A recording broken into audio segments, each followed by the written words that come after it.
Bonsoir et bienvenue à l'Église baptiste centrale où, encore une fois, ce soir, on va parler de la théorie de l'évolution versus la réalité de la création de Dieu et les ravages que la théorie de l'évolution a fait versus vraiment toutes les vérités qu'on peut ressortir dans ce que Dieu nous dit ou ce que Dieu nous laisse comprendre dans le fait qu'il est un créateur qui a réussi sans moindre mal puisqu'il est tout-puissant une création spontanée ou pratiquement spontanée lors des 6 jours de la création. Donc, on connaît nos images de départ et on va commencer avec la dernière slide de la dernière fois. Ça va être notre première aujourd'hui.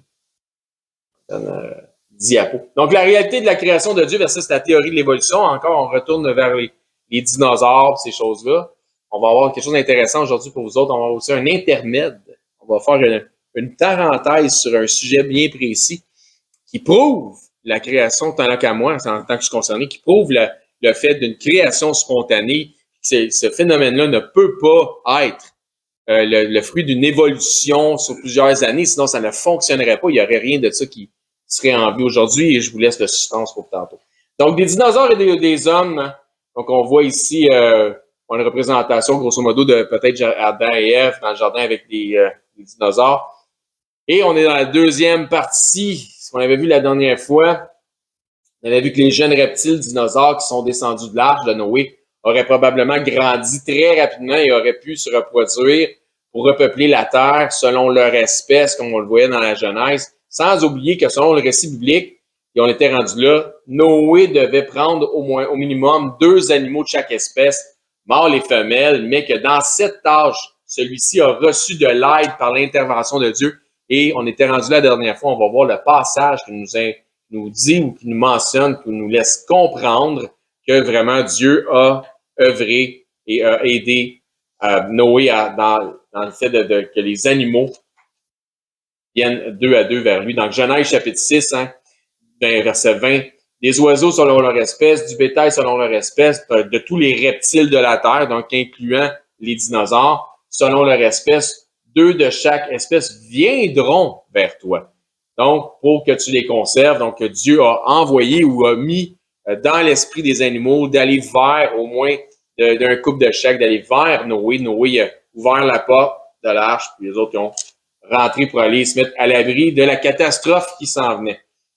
Donc, Dieu, dans son infinie sagesse, a certainement dû choisir des animaux qui avaient déjà une certaine maturité ou qui étaient pour avoir la maturité de reproduction à la sortie de l'arche. Je veux dire, il sait tout, il connaît tout. Donc, il savait à quel animal adresser cet esprit-là qui était pour les pousser à aller de se protéger dans l'arche. Donc, la plupart des chiens domestiques que nous possédons arrivent à une maturité reproductive dès l'âge de 6 mois. Pas long, hein? Les textes bibliques qui nous font comprendre que Noé, sa famille et les animaux ont dû demeurer 1 année entière à bord de l'arche, donc 371 jours. Donc, même s'il avait pris des juvéniles de plusieurs espèces, il y a de fortes chances que ces juvéniles-là, à la sortie de l'arche, étaient déjà matures pour la reproduction. De toute évidence, Noé et les membres de sa famille auraient, eux, plusieurs avantages à amener des animaux juvéniles sur l'arche. Et on va voir quelques-unes de ces raisons-là qui font du sens. Parce qu'oubliez pas qu'à 400 ans ou 400 quelques années, Noé était déjà très intelligent. Donc, tu as beaucoup d'expérience rendu à cet âge-là. Donc, tu devrais avoir la sagesse, la maturité, l'intelligence de faire les choses avec une méthodologie efficace. 1, ils prennent moins d'espace quand ils sont petits. 2, ils mangent moins. 3, ils produisent moins de déchets. 4, ils requièrent moins d'entretien. 5, ils dorment davantage. Et ils sont habituellement plus dociles, moins sauvages, moins féroces. Donc, est-ce que tous ces points-là étaient importants pour Noé ou est-ce que c'était vrai et efficace aussi dans le temps du déluge? Je ne sais pas, mais au moins quelques-uns, au moins, minimum, qui auraient pu être des bons facteurs, des bonnes raisons pourquoi prendre des animaux plus petits. Pourquoi il n'a pas emmené un dinosaure de 8 tonnes sur l'arche, là, ça ne marche pas. Ouais, exact. De toute évidence, encore une fois, c'est la même chose qu'on répète ici. Donc, voici d'autres raisons évidentes et logiques pour apporter des juvéniles. Ils sont plus résistants. Donc, quand ils se font mal, ils guérissent plus vite. Ils vivront plus longtemps après le déluge pour assurer la reproduction. Donc, une autre bonne raison pourquoi amener des plus jeunes. Les limites physiques de gestation sont accrues. Hein. Une poule, à un moment donné, elle ne donne plus d'œufs. Mais quand elle commence, la pondeuse, elle a toute sa série d'œufs à venir. Donc, une limite physique de gestation accrue, elles peuvent se reproduire davantage et plus longtemps s'ils sont plus jeunes. Intermède. On va parler des œufs. Une merveille de la création. Vous vous souvenez, on a parlé des œufs des dinosaures, on a parlé de ces choses-là. Donc, on va parler de ça. Parce que je trouve que c'est important, c'est quelque chose d'intéressant à valider et à vérifier en ce qui concerne ça. Donc, selon les théories de l'évolution, l'apparition de la vie sur Terre aurait commencé par une bactérie qui aurait évolué en un ver, qui aurait évolué ensuite en un poisson, qui aurait évolué en un reptile, qui aurait évolué en un volatile, et ainsi de suite. C'est à peu près ça? Parfait. Selon cette théorie, les premières formes d'apparition de la vie plus complexe, du ver au volatile, sont tous des êtres qui, dans leur processus de reproduction, doivent pondre des œufs. Toujours bon? OK. La complexité mécanique et organique liée à l'extrême précision, donc on ne parle pas de quelque chose d'aléatoire, on parle d'une extrême précision utile à permettre la vie à partir d'un œuf, donc à partir de la coquille, ne peut absolument pas être le fruit d'une évolution progressive. C'est vraiment un casse-tête pour les évolutionnistes. Ça marche pas. Ça fait aucun sens. Ça peut pas évoluer. Il faut que ça soit spontané. Il faut que ça soit spontané, précis et organisé et orchestré. Les œufs des volatiles ainsi que ceux des reptiles, en partant de leur conception par la fabrication interne, de la ponte jusqu'à l'éclosion, pointent vers la précision orchestrée du créateur. Les évolutionnistes les plus sincères qui nient tout le rôle de Dieu dans la conception de l'œuf sont quand même obligés d'admettre que les œufs sont un miracle de la nature et qu'ils sont un excellent système de soutien à la vie. La coquille de l'œuf ne protège pas seulement le poussin qui se développe à l'intérieur. Elle agit comme une membrane semi-perméable qui laisse passer l'air et l'humidité à travers environ 7000 pores de manière contrôlée. Comment? Mettons que ça, c'est une étape. Si c'est juste une étape avant de créer un poussin, il faut que cette étape-là, elle évolue sur des millions d'années. Ça a pris combien de temps pour que ça devienne 7000 pores semi-perméables de manière contrôlée? C'est impossible. Il faut que ça soit orchestré, organisé. Il faut qu'il y ait un designer en arrière de ça qui a prévu tout un système. Il y a tellement d'étapes que tu vous dis ça n'a pas de sens. Cela permet au poussin à l'intérieur de respirer tout en le protégeant du dessèchement dû à une perte d'eau nette. Imagine la complexité, l'efficacité. Comment tu veux que ça soit le produit d'une évolution? Je veux dire, c'est où le trial and error, là? Ça voudrait dire que les animaux dans l'évolution, ils ont fait des ratages, finalement. Oui, exactement. Ça marche pas, on va en pondre un autre. Ça marche pas, on va en pondre un autre. Combien tu peux en pondre avant hein, ça n'a pas de sens. L'œuf est une structure assez complexe. Encore une fois, comment quelque chose de simple va devenir quelque chose de complexe, ça marche pas. À chaque fois que c'est complexe, c'est parce qu'il y a quelqu'un qui est en arrière de ça, qui a prévu le programme. Donc, l'œuf a une structure assez complexe entourée de plusieurs couches. La coquille dure est principalement composée de carbonate de calcium qui se forme à l'intérieur d'une poule, par exemple, ou à l'intérieur de ce qui est ovipare. La partie de l'œuf qui deviendra un poussin n'est ni le jaune ni le blanc, mais le disque germinatif, donc le petit point rouge. Le disque germinatif est le produit d'un œuf ayant été fertilisé. Ce minuscule disque germinatif pourra répéter la division cellulaire en se servant des nutriments qu'il obtient du blanc et du jaune d'œuf, et ainsi il deviendra éventuellement un poussin. Attends une minute. Tu as une coquille.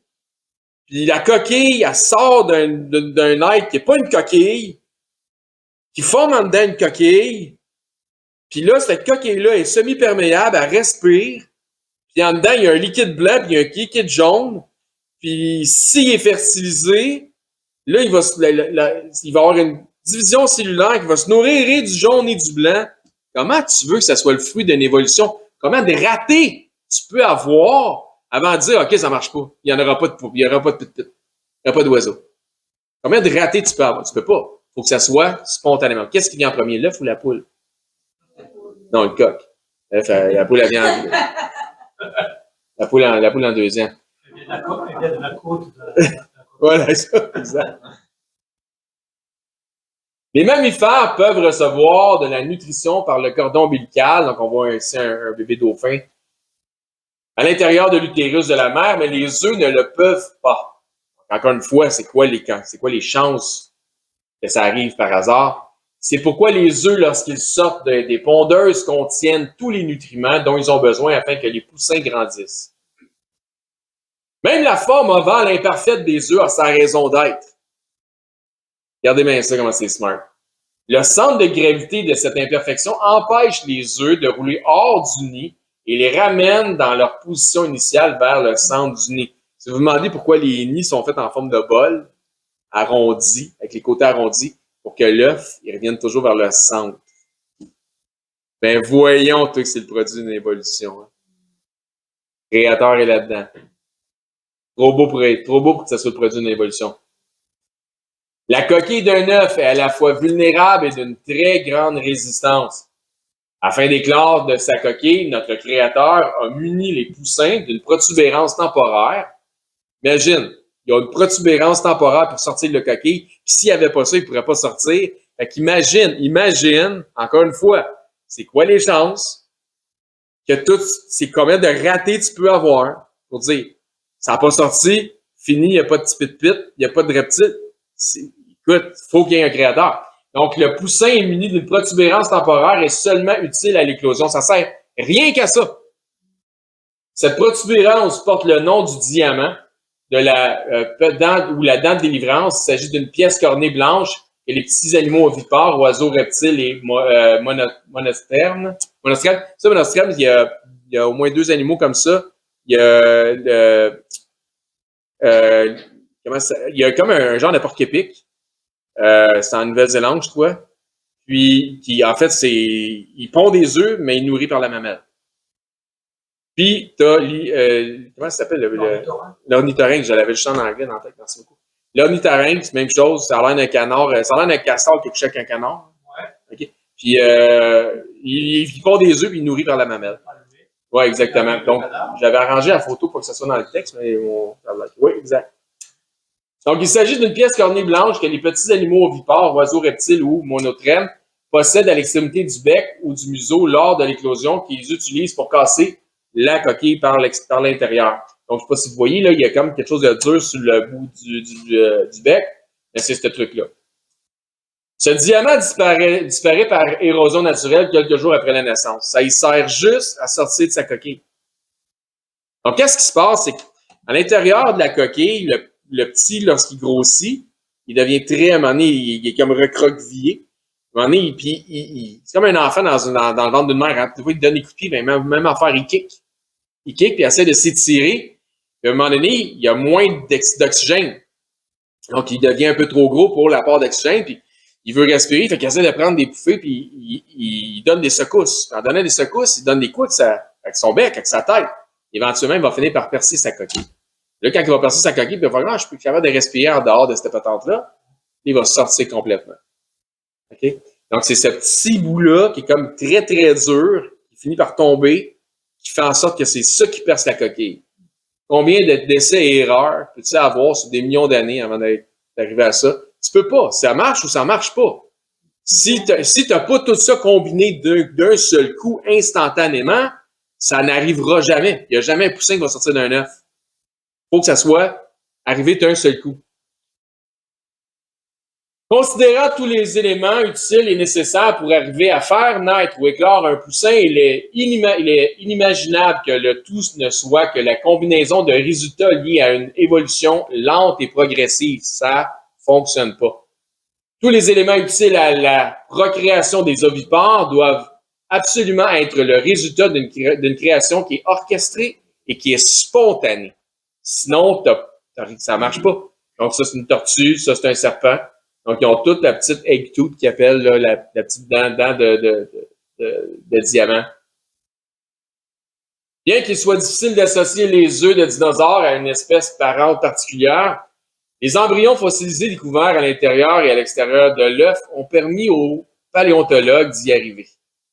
Le simple fait que les œufs et et des embryons, que des œufs et des embryons aient été préservés témoigne d'un enfouissement rapide dans de nombreux sédiments et fournit aussi une preuve étonnante du déluge catastrophique de Noé.